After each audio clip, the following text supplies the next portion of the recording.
There was a baby crying on the plane with hostile glances all around.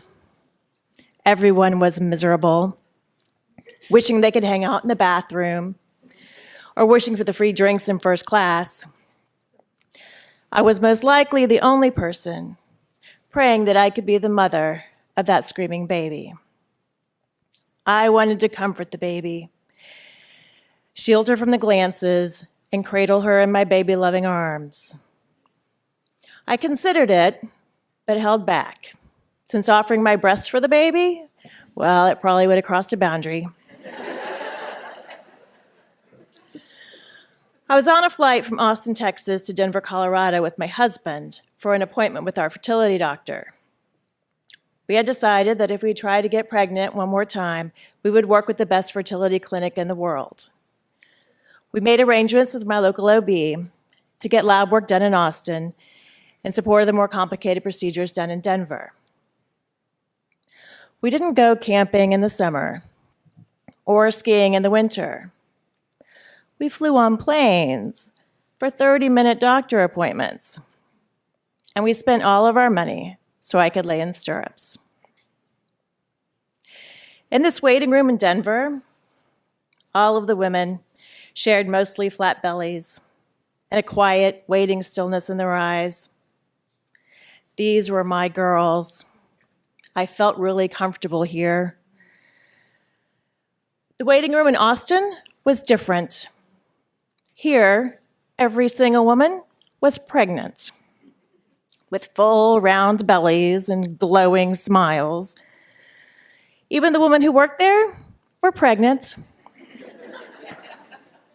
I suspected the old woman who worked in the coffee shop next door, also pregnant. She just wasn't showing yet. I would try to distract myself with a little reading, but the only magazines I could find were Austin Family, Parent-Wise, Pregnancy, and Baby. I would try to distract myself by just looking around, but on every wall, there were super oversized, super close-up pictures of mothers and their babies, so much in love.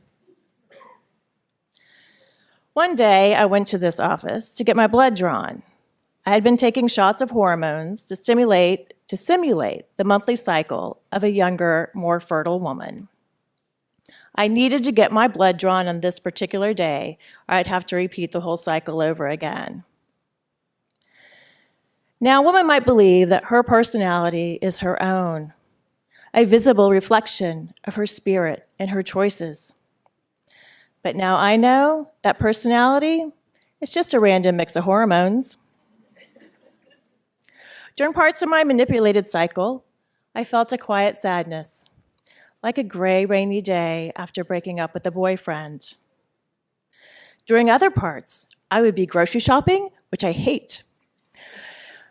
And I couldn't stop smiling at the glorious bounty of foods all around me, with more joy and surprises on every aisle. Altogether, I felt like a bizarre science experiment, where my body, mind, and heart were the beakers, potions, and bubbly smoke. In this state of mind, I handed the lab orders from my fertility doctor to my OB's receptionist. And the receptionist said, "Our lab doesn't take orders from another doctor." And I said, "Well, yes, you do. I made arrangements ahead of time." And she repeated, "Our lab doesn't take orders from another doctor." This woman, she might as well have been running off with my baby in her arms. So I reached in my purse for my gun.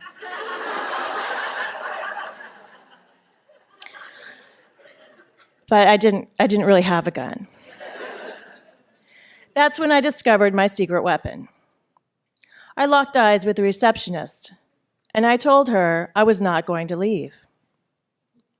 I told her I was going to stand in her waiting room all day long until someone took my blood. And not only that, I would cry the entire time. I proceeded to step back from the counter. I stepped back from the counter and I proceeded to cry. I cried and I cried and I cried, loud and messy and hysterical. I cried for every month that my period came. I cried for every time someone said I was the best aunt in the world.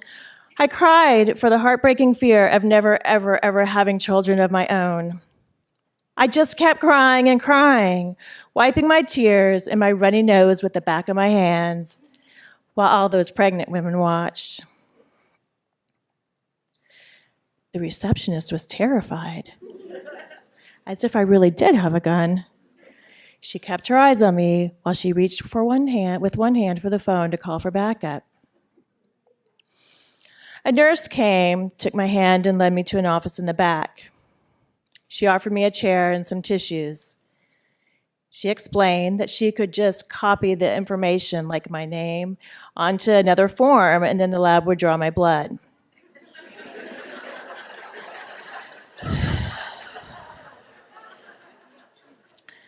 And then she carefully shared information with me about mental health providers in the area.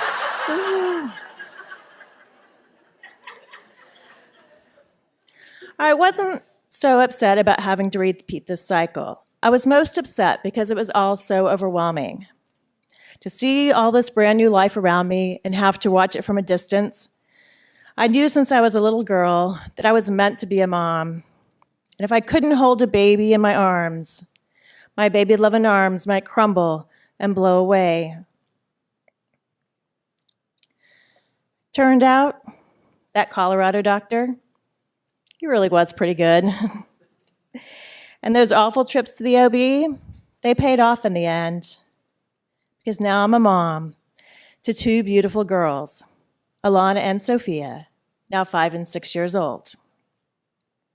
And when my girls are crying on the plane, I remember the days when I prayed to be their mom, to comfort them, to shield them from the glances, and to cradle them in my baby-loving arms forever and ever. Amen.